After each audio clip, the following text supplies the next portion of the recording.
ಪರಿಸರ ಮಾಲಿನ್ಯ, ಅದು ಶಬ್ದ ಮಾಲಿನ್ಯ ಆಗಿರ್ಬೋದು, ಜಲ ಮಾಲಿನ್ಯ ಆಗಿರ್ಬೋದು, ಅಥವಾ ವಾಯು ಮಾಲಿನ್ಯ ಆಗಿರ್ಬೋದು, ಇದನ್ನ ತಡೆಗಟ್ಟೋದ್ರಲ್ಲಿ ನಮ್ಮ ಎಲೆಕ್ಟ್ರಾನಿಕ್ ವೆಹಿಕಲ್ಸ್ ಇದರ ಕೊಡುಗೆ ತುಂಬಾ ದೊಡ್ಡದಿದೆ.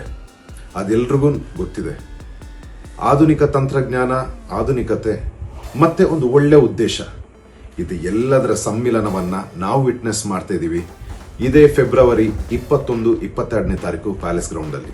ಹೌದು, ಇದೇ ಫೆಬ್ರವರಿ ತಿಂಗಳ 21-22ನೇ ತಾರೀಕು ಪ್ಯಾಲೇಸ್ ಗ್ರೌಂಡ್ ಅಲ್ಲಿ ಒಂದು ದೊಡ್ಡ ಎಲೆಕ್ಟ್ರಾನಿಕ್ ವೆಹಿಕಲ್ಸ್ ನ ಎಕ್ಸ್ಪೋ ನಡೀತಾ ಇದೆ.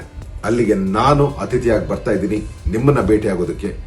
ನೀವು ಕೂಡ ಹೆಚ್ಚಿನ ಸಂಖ್ಯೆಯಲ್ಲಿ ಈ ಕಾರ್ಯಕ್ರಮದಲ್ಲಿ ಭಾಗವಹಿಸಿ ಇದನ್ನ ಯಶಸ್ವಿಗೊಳಿಸ್ಕೊಡ್ಬೇಕು ಅಂತ ನಾನು ನಿಮ್ಮೆಲ್ಲ ಕೇಳ್ಕೊತಾ ಇದ್ದೀನಿ. ಜೈ ಮಹಾಕಾಲ್.